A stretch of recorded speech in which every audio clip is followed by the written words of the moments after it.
So we will go ahead and get started. So welcome to our first Green Talk of 2017. And my name is Barbara Murphy Wesley. I'm happy to greet you all and so happy for the enthusiastic attendance. Our first Green Talk speaker for the semester is Dr. Eugene Cordero, and he's a professor of meteorology here at San José State. He has been described as a fountain of knowledge when it comes to environmental science. He attended UC Davis as an undergrad, worked in universities in Australia, and his science research is focused on understanding the processes responsible for long-term changes in climate through the use of observations and atmospheric models. Eugene is founder and director of a project called the Green Ninja Project, an enterprise that creates educational experiences to help young students design a more sustainable world. Okay? Green Ninja involves a climate action superhero, and he's going to tell you more about that. Okay? So everyone, one little housekeeping item. Please turn off your cell phones. And also, after the talk is finished, please wait a few minutes for some Q&A. Okay? So now I'll turn over the stage to Dr. Cordero. Let's give him a warm hand.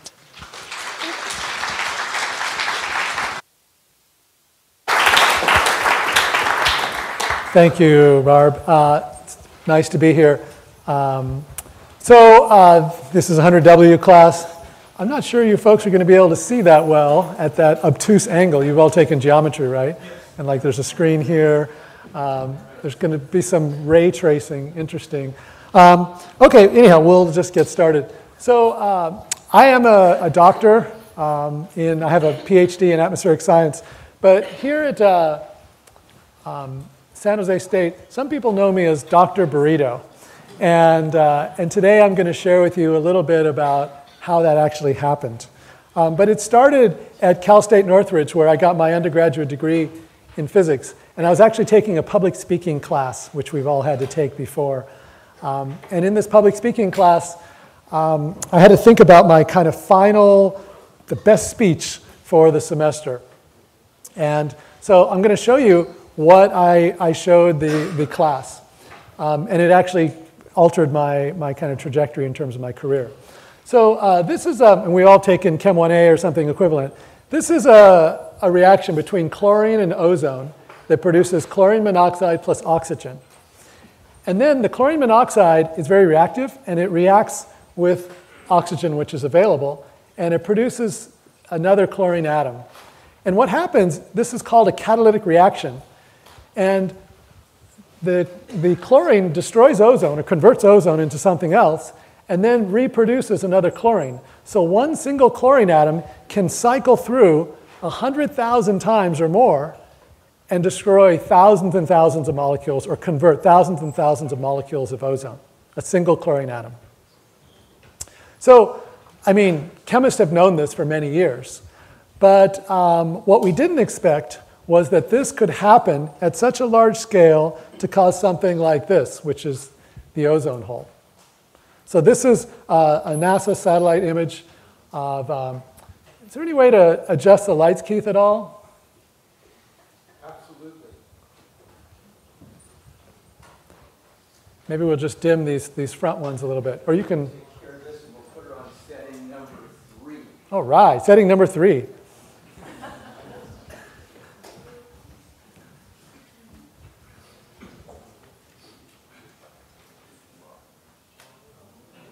All right. Is that all right? Okay, great.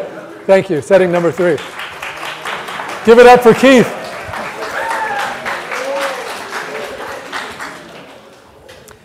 And also for NASA for actually retrieving this data, because what they discovered was a giant hole over Antarctica in terms of the ozone layer. And we hadn't expected this. We knew that chlorine could destroy ozone, but we didn't think it could happen so quickly. Here's some data that shows how ozone values throughout the world, this is the thickness of the ozone layer, from 1960 to 2000, it started to decline. And many of us know that the ozone layer is a critical part of our Earth system. In fact, if there was no ozone layer, there would be no humans on the surface of the planet. There'd be no biological life. This is the part of the atmosphere that filters out harmful solar radiation from the sun. So without ozone, no living things on the surface of the planet. So what we discovered was the ozone levels were declining. Now, the good news is that we are projecting that ozone levels are going to recover. And the reason they're going to recover is that the scientists and the policymakers work together to develop a plan to phase out ozone-depleting chemicals, things that were in refrigerants and for solvents and cleaners.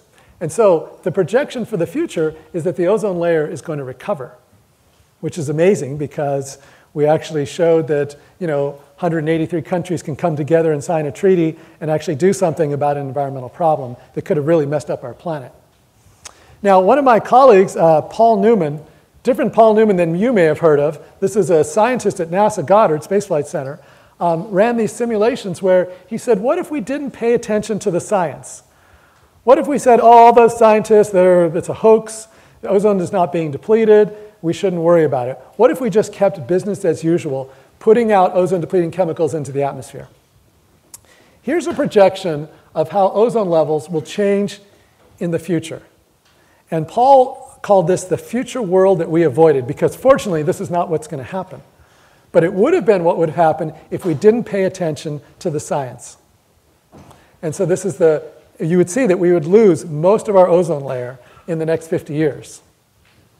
Now, as I mentioned, ozone is important for filtering out UV radiation. Every day you can go look at the UV index, ultraviolet index. It basically tells you how fast your skin will burn. And a high UV index means going to burn quite quickly. That's what happens in the summertime. So you can see it for different places around the United States on a particular day in September a couple years ago. Well, here's what the UV index would have been if we had this world that we avoided. We could get UV indexes above 25. That's crazy. We never hear of numbers, above 13. We could be sunburned by 2050 in less than 5 minutes. What would that look like? Might look like this. Or hopefully not like this. And hopefully we wouldn't have to be like this. But fortunately, like I said, this isn't happening. What's happened is that we have signed an international agreement to phase out ozone-depleting chemicals. We are doing it. It's starting to produce results. We expect the ozone hole to recover in the next 20 to 40 years. So it's an amazing success story working of science, engineering, and policymakers working together to develop solutions to a real environmental challenge. So in terms of things that I've learned, and that's the theme for today's talk, I'm sharing with you some things that I've learned since I was an undergrad at Cal State. One thing I learned is that small things can be important. Not all the time, but sometimes. And this is an example where a small amount of a chemical, chlorine, added to the atmosphere produced a very large change. And that's what science and engineering is about, is that we are doing the science, the background knowledge, so that we know when things are important and when they're not. I'm going to just do a little thought experiment right here. I can borrow your water thing here? Yeah. Okay. Is there water in there? Yeah. Oh, great. Oh, yeah, it's full thing. So you consider this water safe to drink, right? Okay. What if I just put a tiny drop of additional water in there? Would that be okay? Yeah. Oh, there's a little hesitation in that. Yeah. Why is that? I don't know what's inside. Yeah, that's right. So what if I put a tiny, tiny, tiny, tiny amount of cyanide? What would that make you feel uncomfortable? Yes. Might, yes, right? So that's an example of when tiny things might matter. Yeah? So tiny things can spread rapidly around. Right. So sometimes, if I put a tiny amount of clean water, that wouldn't be an issue for you. But sometimes small things make a difference. And that's what we're trying to do as scientists and engineers, is identify that, in this case, for public safety. So here's our planet, and It's the only one we know that can support life, and right now we have 7 billion people living on this planet. So as a scientist, I first did research on the ozone hole and ozone depletion. But we kind of started to understand what was going on. We looked at policy, started to make changes, and many of us atmospheric scientists turned our attention to climate change over the last couple decades. Now, there is some confusion in the public about ozone depletion and climate change. Many people kind of confuse them. And in fact, some of your professors tell me that some people in here confuse them. And some of your professors distress to me that some of you confuse them. So we're going to do a little thing here. I want you to tap your neighbor on this, look over to your neighbor, and I want you to say, ozone depletion and climate change are separate environmental issues. So, did you guys do that?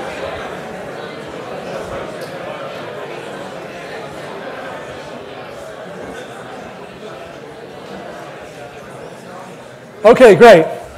Your professors are going to thank me. Now, I haven't explained to you how different they are, but what I'm going to say is that ozone depletion is caused by ozone-depleting chemicals, which kind of destroy the ozone layer.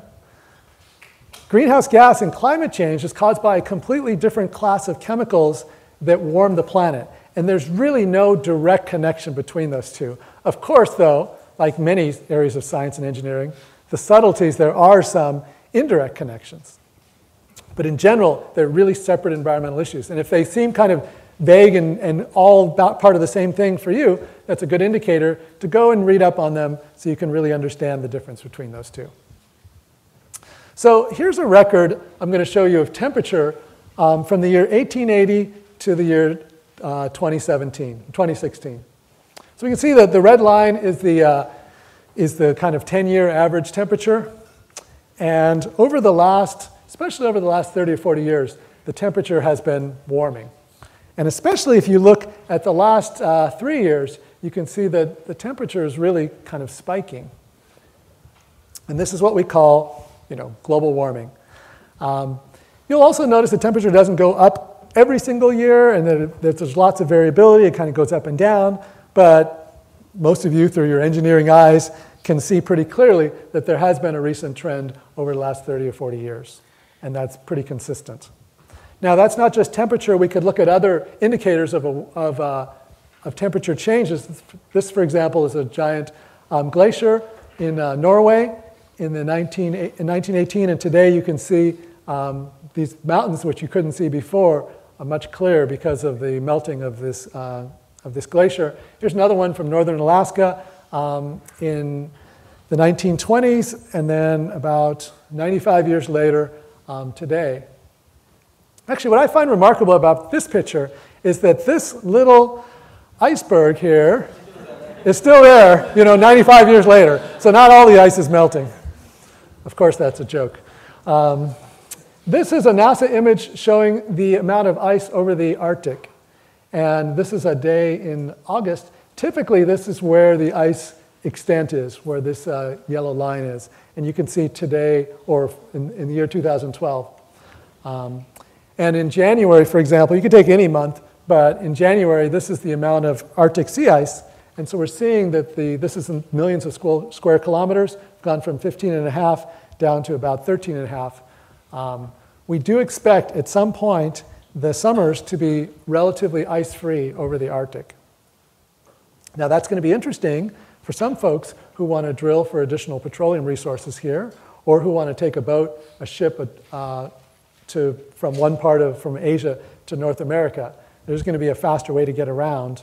But because this is white and light and reflects a lot of energy from the sun, it's actually a good cooler of our planet. And because there's dark ocean underneath, if we get rid of this, we're going to be absorbing additional energy. And that's a positive feedback, which can make our planet even warmer. So we do expect to see changes as a result of that. And in fact, we are seeing changes today. 2012, Superstorm Sandy caused over $100 billion in damage. 2013, weather extremes, 7 weather and climate extremes. 2016, Texas, Louisiana flooding. We had 15 weather and climate-related disasters that cost over $1 billion. And then if we start to do the sums for 2017, the two big hurricanes we've had, probably again over $100 billion in damage. So these weather and climate-related events are costing us money. Now we could talk about the hurricane, and I could not say that those hurricanes could have come without climate change. But one thing is for sure, there's more energy in the oceans to fuel those storms. The sea level's higher, so the potential for risk for coastal areas is greater. And there's more moisture in the air, which also fuels these storms. And we can quantify these. And so what used to be like if you go back to this event, Texas and Louisiana flooding, this used to be a 1 in a 500-year event for Texas. This last storm they had was the third in 10 years. That's no longer a 1 in 500-year event. It's becoming a 1 in 10-year event. And ultimately, it's great news for engineers because you're going to have to redesign the city, the infrastructure, the power, transportation. All of those are going to have to be redesigned in this new world. We're also going to have to figure out how to, hopefully, reduce the frequency of these things. That's a longer-term thing. Shorter term is you're seeing even relatively conservative states like Texas, which doesn't really believe in climate change, they're going to say, well, we don't believe in climate change, but we're going to re-engineer our cities to be ready for a more active and more storms that are going to impact our community. Now, how do we know what's causing these recent changes? As scientists, we study these things. We look at the sun. We look at volcanic eruptions. We look at other natural factors that can affect our climate system. But what we have found is that the natural factors are small in comparison to the rise in carbon dioxide. So carbon dioxide is what's called a heat-trapping gas, or a greenhouse gas. And it exists in nature. That's what keeps our planet the comfortable temperature that it is that we have carbon dioxide and water vapor in the atmosphere.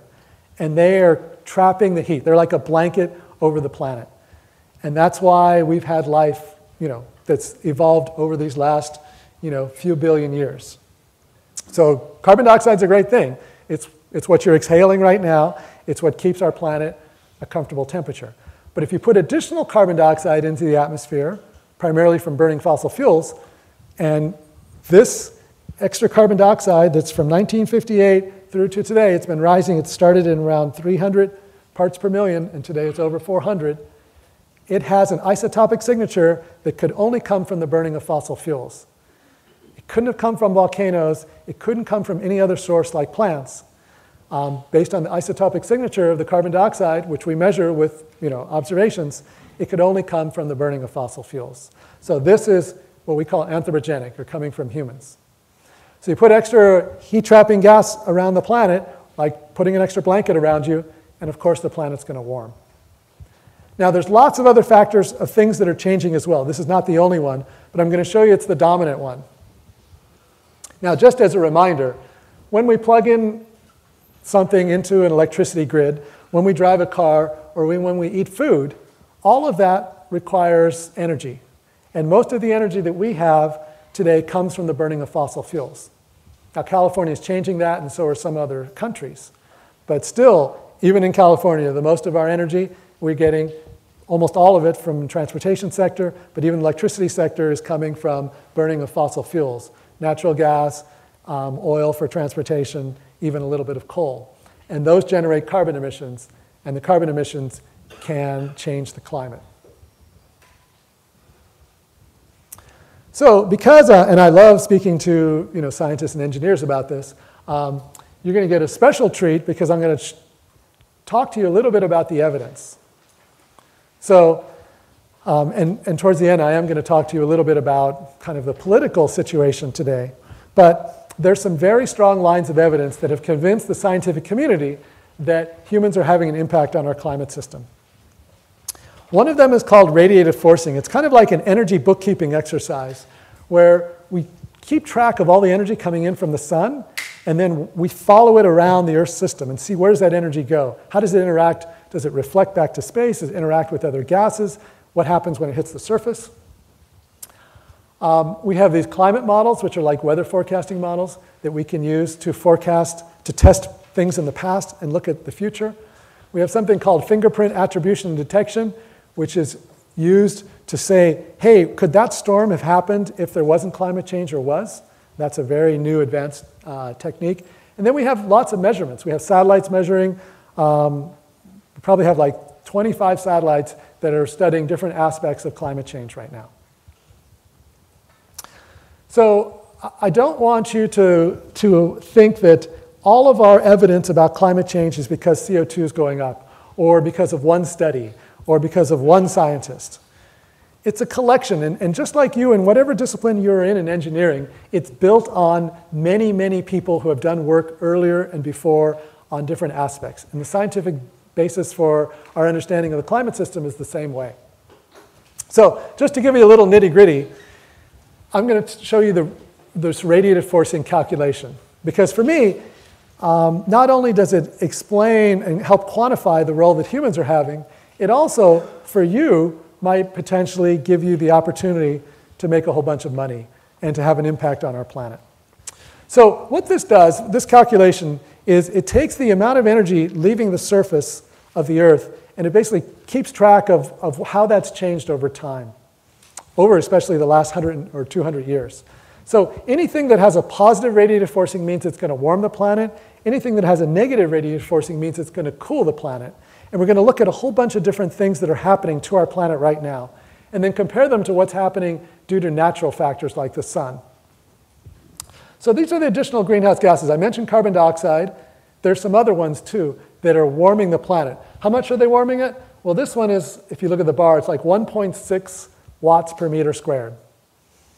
So a watt, right, it's a unit of power, and over a square meter.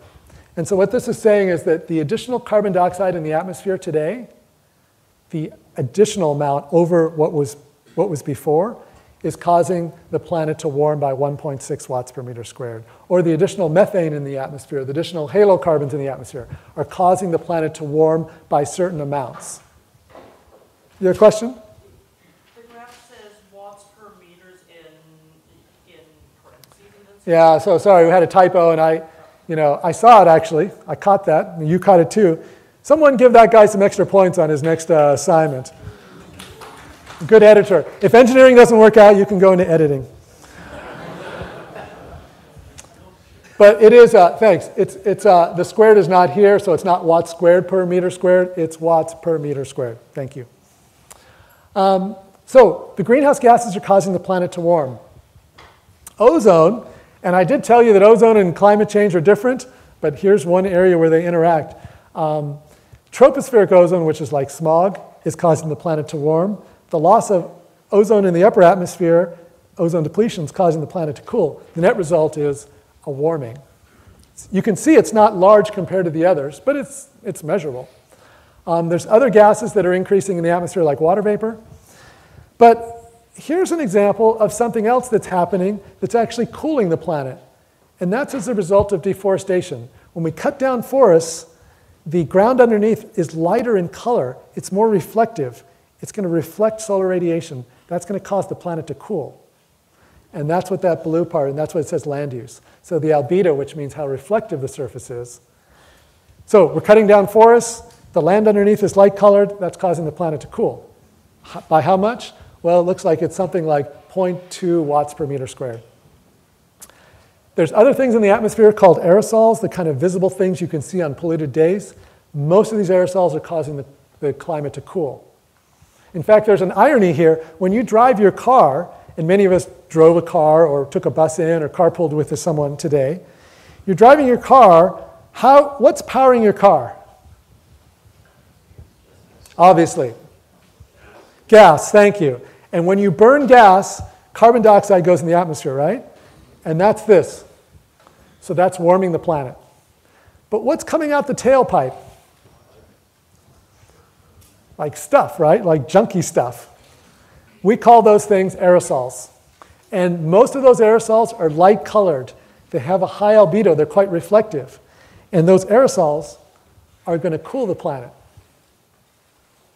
So you're doing two things at once. You're warming the planet because of the CO2. You're cooling the planet because of the aerosol. Which one wins out? If you didn't have this graph, you'd have no idea. I promise you that. Because how would you know? There's a warming factor and a cooling factor. But this chart tells us that globally averaged, that the carbon dioxide, and we don't know if it's just for the car, but on average, the carbon dioxide has a larger impact on the whole planet than the cooling due to the aerosols. But we have to do the calculation, and that's what this is attempting to do. Now, this is not just for a car. You could do that calculation just for a car. This is for everything that's going on. Okay, linear contrails, those are the little clouds that airplanes make as they fly around. They're actually causing the planet to warm. Are they a big deal? No, not a big deal, but measurable. NASA actually spent 15 years studying this because they were worried they might be a big deal, but it turns out they're not a big deal, but they are a warming factor. And on September 11th, which we just celebrated the anniversary or memorialized that time, was a period when there was 3 days when we didn't fly any planes around the United States. That's how we quantified this, because we were able to compare those 3 days with other days when the planes were up, and we were able to tell that, oh yeah, those high clouds are actually warming the planet just slightly. We also compare this to the sun. It says solar irradiance. So it turns out that the sun is getting stronger. Just like any star over its lifetime, the intensity of the sun is getting stronger and stronger and stronger. It's about 30% stronger today than it was 2 billion years ago. And this calculation is done for the last 200 years. So it's a little stronger than it was 200 years ago. That's causing the planet to warm. Is that the predominant cause of the warming of our planet? No, it's a contributor, but if you look at its contribution compared to other things, it's much smaller. So this last bar is the net anthropogenic or human contribution. So you can see that carbon dioxide is the largest contributor, but there's other things too. Now, if you can figure out a way, here's where the money comes, and I hope that some of you are going to become entrepreneurs or going to start up your own thing. If you can figure out a way to reduce these, or potentially even increase these, there will be a market for that.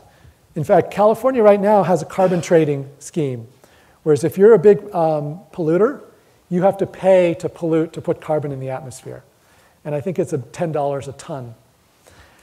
Now, sometimes there's not much you can do about your business. You really need to pollute. So then you can pay someone else who's going to reduce or change or add some cooling factors or plant some trees or do something else. And eventually, at some point, the United States will be doing this, and there'll be a full global carbon trading scheme or a carbon tax or something like that. And so there's a lot of technology in this whole area. Like if you looked at any of these things in detail, like these aerosols, you'd see, oh wow, maybe we could clean up the smokestacks and not produce so much aerosols. Or maybe something we could do, technology we could put in the automobiles, or maybe something with aviation, or maybe something in agriculture, or maybe something in energy systems. And I've just named like 3 or 4 different predominant areas in engineering that could potentially have an impact in making this a better situation. So that's pretty exciting in many ways. Now, what are the predictions for the future? Well, if you look at temperature, this is temperature over the last 100 so years. Here are some projections for how the temperature is going to change in the future. The reason we don't know is we don't know if you're going to invent the next energy storage system or the next way of driving around at zero emissions, the next way of producing electricity, or how many people are going to be around, or how they're going to use energy. So we have these different scenarios. This red one is kind of business as usual, like continue along as we are right now. And they show that in your lifetime, we're going to see 4 to 6 degrees Celsius or 8 to 12 degrees temperature rise. Look at what we're dealing with right now. We've only risen, the temperature's only gone up about 1 degree C, and we're seeing the impacts. We're seeing billion-dollar impacts every year. Imagine what happens at 5 degrees. One of my colleagues was talking on NBC this week just about that. And she was talking about climate refugees. And the reporter said, climate refugees? What in the world is that? And my colleague said, of course, climate refugees. That's what happens when people have to move because the climate is no longer habitable for them. And it's already happening in Pacific Islands, it could be starting to happen, you'll see in coastal populations, like how many times are you going to rebuild a coastal area when the 1 in 500 year flood events is now every 10 years? People are going to have to move. So these are some of the possible scenarios. There's also a scenario where we can stabilize the temperature and actually start to reduce the temperature. And I'm going to talk to you a little bit about that because that's the most hopeful scenario. But it's going to require all of our help to get there. So, but here's the big challenge, and there's a slight kind of economic and political element to this. So since the year, let's say 1850, we've taken fossil fuels out of the ground, we've burned them, and we put 1,500 gigatons of carbon into the atmosphere. And that's caused our planet to warm. Now, this has been immensely helpful to us. This is why we have 7 billion people on the planet, is we have this energy that originally came from the sun. That's why it's called a fossil fuel. Came from the sun, gave to a plant or animal, it grew, and then it died. That energy got buried, and now we're just burning that energy. It is a finite resource, though. And we can ask the question, well, how much more of this can we burn and keep the planet at a safe level? And many people think 2 degrees Celsius or 4 degrees Fahrenheit is kind of like the safe threshold that we'll be able to survive with that. The estimates are that we can burn another 500 gigatons of carbon and keep us at that level. The challenge is there's about at least 3,000 in the ground. So if we take all the carbon in the ground and we burn it, we're going to be way over our target. We're going to be at the 5 or 6 degrees Celsius range. And today, we're burning about 15 to 20, or burning, to get to this 500, it's going to take us 15 to 25 years before we burn it all. So if we're going to change these curves, we have to do it in the next decade or two. So we have our work cut out for us. About half of the energy reserves in the ground are owned by fossil fuel companies right now. They want to burn them. That's their business. Policymakers and us, engineers and scientists, have to think of other ways so that this fossil fuel in the ground is not profitable, either through policy or you've just created better ways to generate energy. Otherwise, it's very likely we're going to end up burning that. Now, going back to things I've learned, a very simple one is that we have to keep carbon in the ground. We can't let it out. We have to keep as much of those energy reserves in the ground. So that's the second thing that I kind of learned from looking at the issues of climate change and what we can do about it. I'm going to give you a very simple 3-step solution for how to get on that lower carbon trajectory, how to stabilize climate. And it was not invented by this guy. Anyone know who this is? Elon Musk, right? I would say kind of the most visionary CEO in Silicon Valley today. He's involved in solar vehicles and now storage. And it's pretty exciting to see what's happening in California today. But here's a 3-step plan to reduce emissions. This is not like, oh, I'm going to recycle more, or I'm going to bring my own coffee cup to Starbucks. This is a big plan. Step 1, reduce energy demand. Seems pretty simple. I'm going to give you some examples, concrete examples. But we really have to reduce our demand. United States, average person uses 250 kilowatt hours per person per day. 250 kilowatt hours per person per day in the United States. In the European Union, the average is about 150 kilowatt hours per person per day. And their life seems just as good as our life. So we can improve on our efficiency in that regard. Step 2, electrify everything. Transportation, heating, cooling, everything electrified. And step 3, get your electricity from renewables. So the Bay Area Air Quality Management District is kind of on board with this. They have a 40-year plan. They're just out for public review right now.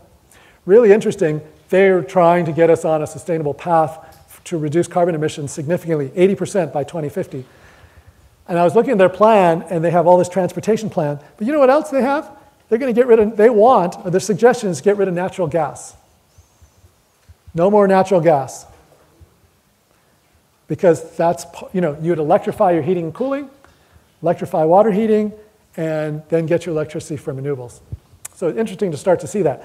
I'm going to give you an example, a very personal one, of this, applying this methodology just to a home. So this is the home that I live in Mountain View. It's a small 790 square foot home, white picket fence, kind of idyllic, right? The fence is gone, but we did a remodel, an energy efficient remodel, and we were kind of exploring these ideas like, okay, like if we remodel our home, can we make it more sustainable or reduce carbon emissions? So I'm going to show you what happened. So step one, reduce energy demand.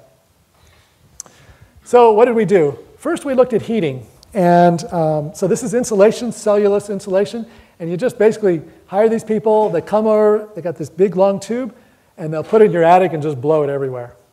It's a non-toxic material, and they'll put it in your attic, they'll put some other kind of insulation underneath. So we insulated the attic, we insulated the bottom, and then we also insulated the walls. This was more intrusive because we're not building a new home, so they drill these holes, and then they just stick their tube in there, and the stuff just falls down. So it's pretty cool. You can see here's where it's full. Now, luckily, or interestingly, here I am.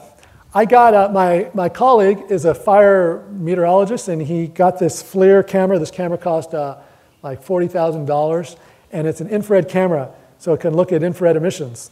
And I said, they were doing this insulation, and I was looking at this and thinking, well, that's interesting, but how do they know it really like fell down? Like, what if it didn't fall? And so he gave me this camera, and so I was able to start looking at our walls with the infrared camera. And you can start to see the heat differences. And I was like, oh, that's really cool. And we hadn't insulated the roof yet, or the attic. So you can see the beams there. Oh, there's our general contractor, Gabe. You can see where all his heat is emanating, right? But when I pointed this, they were half done. And the sun was shining on this wall. And they had put the blown-in insulation here, but they hadn't done here yet. So you could see the heat from the sunlight's coming through. But you could see how well it's insulating here. But there's a little, you see what's going on here? There was a diagonal beam here. And they had put a hole here and allowed it to drop, but it didn't go there. So they were cheating us. So I got on the, so I sent them this photo and said, hey, go buy yourself a $40,000 camera, and so you can, or just go and put a hole right here so you can fill in this. So it turned out to be really useful, because otherwise I would never have known that I was losing heat and because of this diagonal beam. They thought all the beams were vertical. Anyhow, so we insulated the walls, the ceiling, the floor. We took out these older windows, and we put in some double pane windows with an argon gas put in between. So we did everything we could to reduce energy demand, and that was primarily through heating and maybe a little bit on efficient lighting. Second step, electrify everything. So the first thing that went was our gas heater, and that's just the vent for the gas heater. So we just took out the gas heater, and we put in a mini split heat pump. This is like a 4x improvement on a regular resistance electrical heating.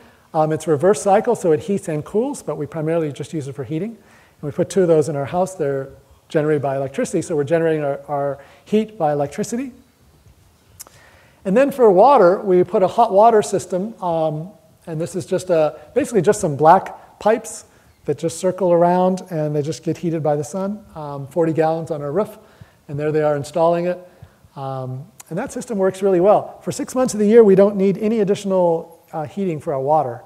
Now, if all of us came to our house to take a shower, well, we'd use up that 40 gallons, and We do have a flash backup system for that, but we don't need much in the summertime. And this is our electric flash hot water system, which just takes the water at whatever temperature it is and just bumps it up to, I think, 119 or 120. And then the final step to this was get your electricity from renewables.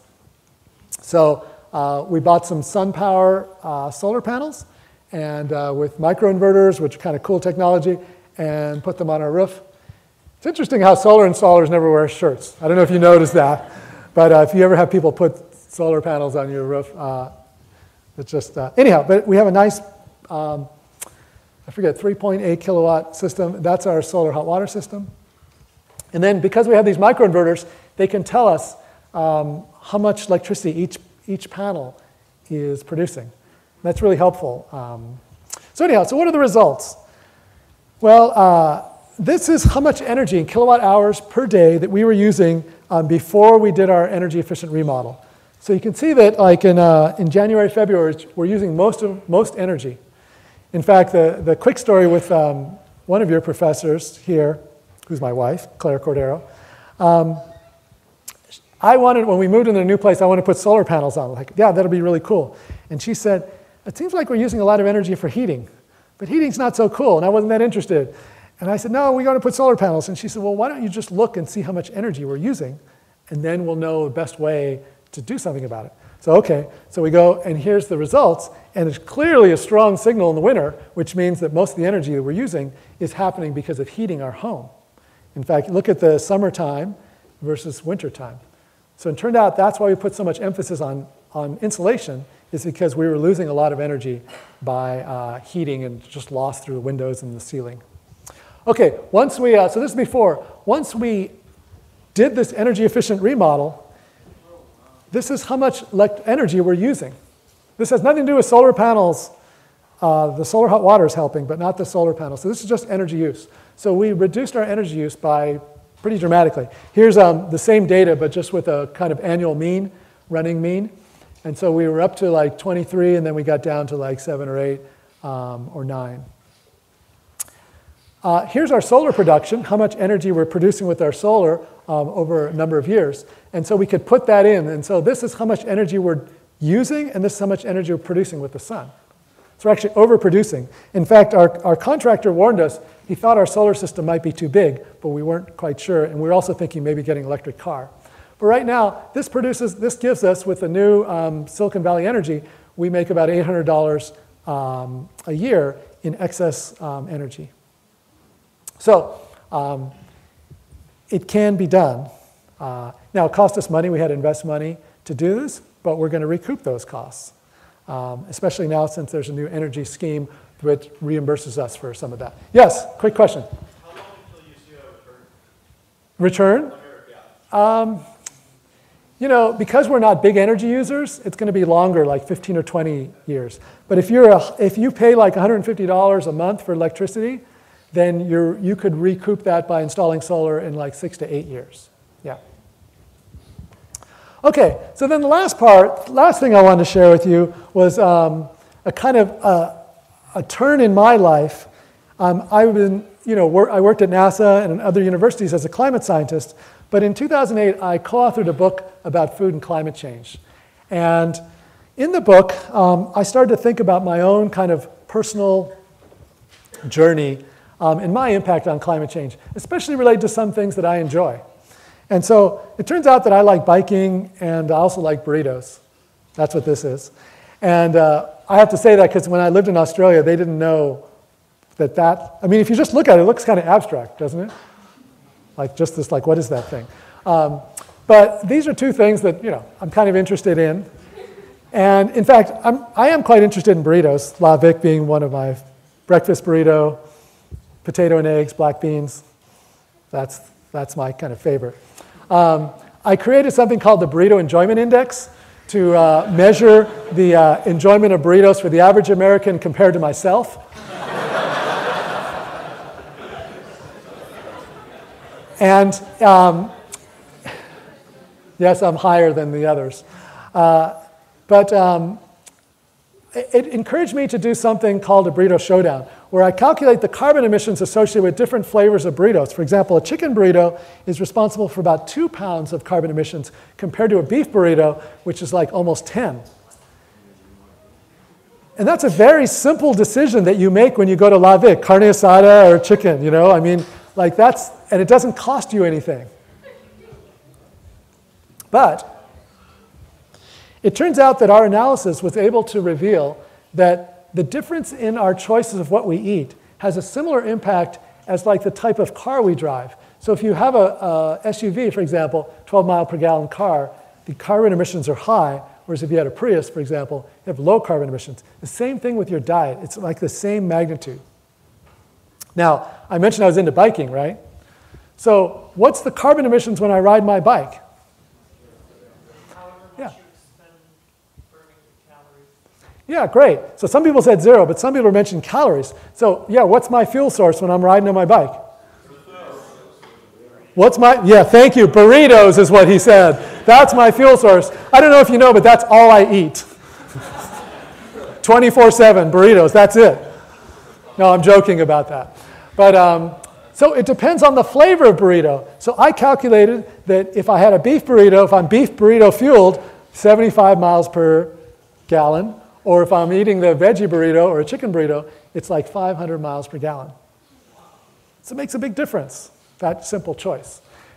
Now, those are the kind of stories that we shared in this book. And I just wrote some of the science piece. The main author, Laura Steck, who's a chef, she wrote the more of the personal part. But I ended up giving about like 100 talks about food and climate change to different folks, universities or bookstores. But there's a group of people who are missing from the talks, and those are young people. And so I decided to kind of work with some people here at San Jose State to kind of develop a way to communicate stories about climate change to younger audiences. And so we invented a character and a storyline called Green Ninja. And this is a real San Jose State thing. We make short films and games and programs that are around climate change. This is a cool game, Carbon Runner.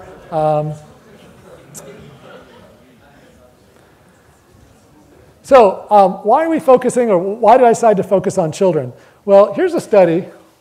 Lasniak and Palan report that children average a purchase influence attempt every 2 minutes when shopping with their parents. You can kind of imagine that. You can imagine a little kid like pulling on their dad saying, I want that thing. But you know, kids turn into activists, or they turn into engineers, they turn into, you know, champions. And so our team here at San Jose State is scientists, artists, educators, and engineers, all working together to create educational materials to inspire long-term and measurable solutions to climate change. Our partners, in addition to San Jose State, we have funding from the National Science Foundation and from NASA to do this work. And we're probably best known here on campus for the Green Ninja Show, which are these videos that we make. Some of them are animated, some of them are or puppets, live action, and some of them include Dr. Burrito. Here he is interrogating one of his favorite burritos. Look at that. I have this burrito meter, and I'm checking out the carbon emissions with this burrito. And then here's something you've never seen before. Here's a burrito farm. This is where the burritos grow. And here I am. I just pulled one out of the ground. Look at the roots on that baby. Look at that.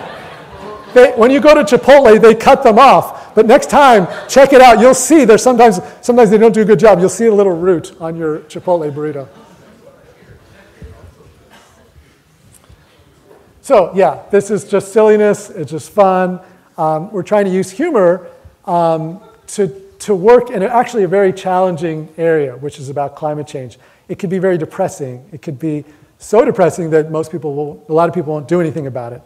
So our goal is actually quite ambitious. We're trying to produce verifiable reductions in carbon emissions through K-12 STEM education. And we're trying to use data and integrate data into learning so that we can see if we're successful or not. And that's our goal. And we actually think that that in addition to a lot of cool technology that many of you are going to be working in, that individual decisions can make a difference too. I'm going to share with you a study that came out last month that got quite a lot of press, and there's a little bit of, I wouldn't say controversy, but a lot of people don't want to talk about this. So it says this graphic I grabbed from the publication. Personal choices to reduce your contributions to climate change. Low impact, moderate impact, high impact. These are the types of things. So they said low impact, upgrade your light bulb. Sure, it's a great idea, right? What impact does it have? It's a small impact. It's a good step. Moderate impact, hang dry your clothes, recycle, wash clothes in cold water, replace a typical car with a hybrid. Those are medium type things. Important. You can calculate. This comes from a collection of, it's a meta-analysis from a collection of peer-reviewed literature. High impact, they identify 6 of them. These are high impact actions. And actually this paper was talking about how most people don't talk about these high impact actions. They talk about these low impact ones. But in government reports and in education, they don't talk about high impact. Eat a plant-based diet. Switch to electric car or go car-free. Buy green energy. Actually, Silicon Valley Energy and soon San Jose Energy are going to be 100% renewables, so you won't even have to choose. It'll just happen. That's amazing. Avoid one transatlantic flight. Live car-free. Have one fewer child.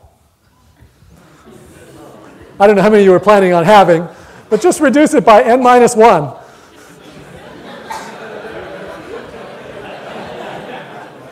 Engineers always get that. Although, if you look at the child thing, the number here, this is 1, 2, 3, 4. This is like 50. And I'll be honest with you, the environmental community doesn't want to talk about that. Yes? What do you mean a planet diet? Pardon me? What do you mean a planet diet? A plant-based diet? Yeah, this means reducing your consumption of especially red meat and eating more grains. Or, like our analysis showed, chicken is basically like a vegetable. And so if you want to go for those burritos with meat, then I'd just go chicken. You could still live a carbon plant-based life. So anyhow, so this says that, that through our decisions we can make an impact. And so I taught a class here at San Jose State. You wouldn't get the chance to take it because you're in 100W, but this class covered 100W, Area R, Area S, and Area V. We taught this, we've been teaching this class for 10 years. We took students who took this class over 5 years ago and graduated from San Jose State, and we looked at what is their life like, and we tried to teach this class in an impactful way. And so we're trying to evaluate what role could education have. And here's the results. I just submitted this paper on Friday, and I don't know if they're going to accept it or not, but I'm hopeful, to environmental research letters. Here's other solutions to climate change: rooftop solar, replanting trees, offshore wind, electric vehicles, insulating vehicles, LED lighting. And here's the one we studied: climate change education. We had these students for 9 units, 6 units in the fall, 3 units in the spring. We tried to affect them, tried to make them interested in solutions to climate change.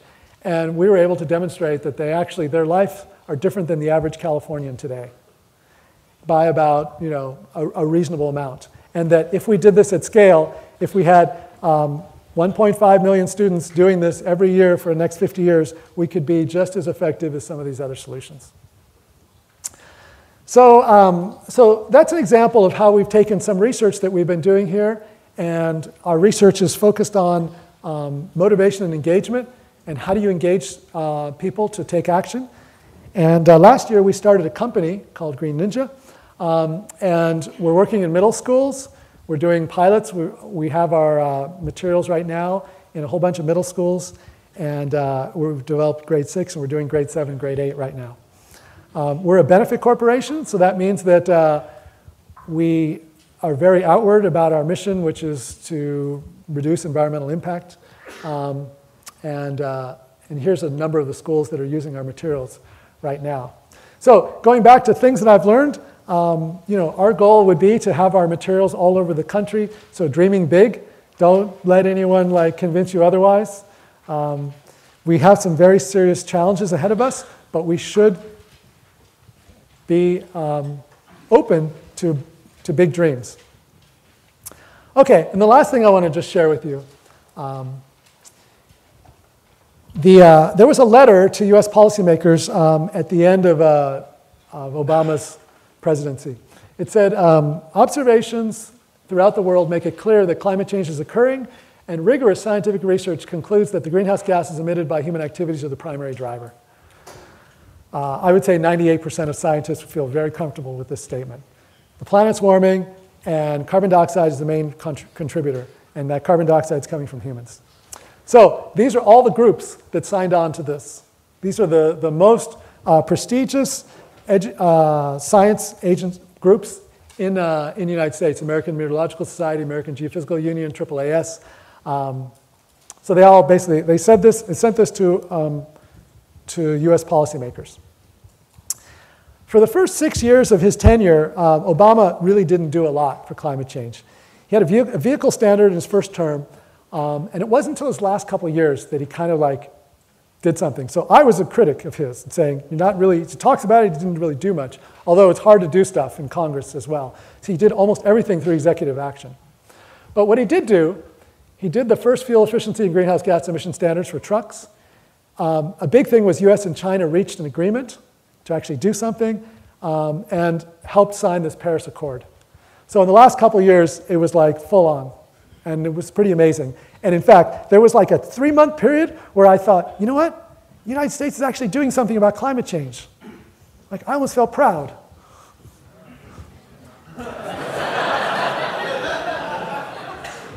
And then we changed, just like every beautiful democracy. We decided we're going to have a different president. And it turns out this president says, I'm not a big believer in global warming.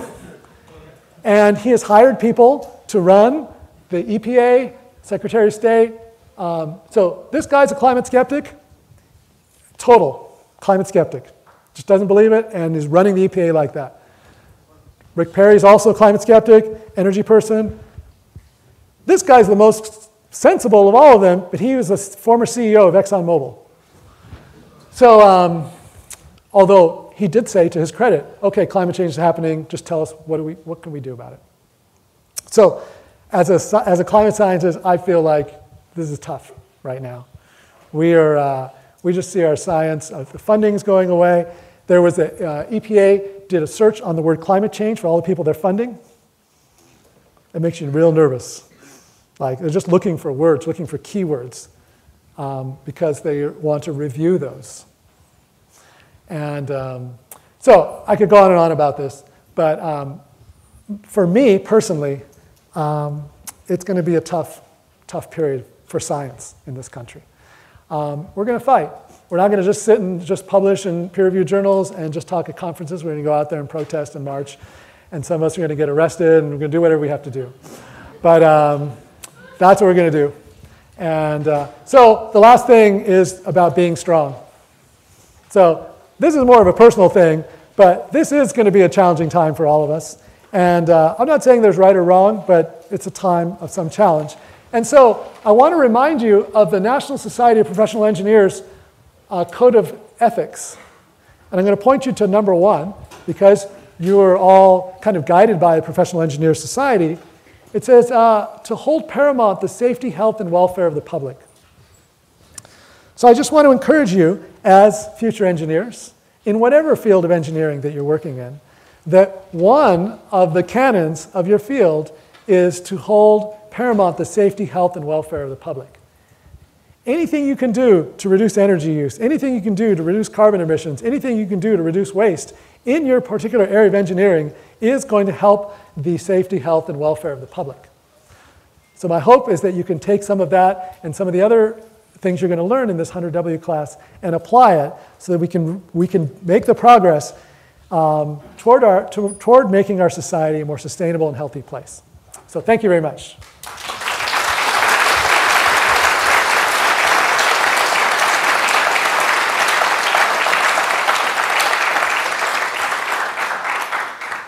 Yes, thank you, Dr. Cordero, aka Dr. Burrito, for a very enlightening talk. Do we have a few questions? I know you asked some during. Okay, right over here.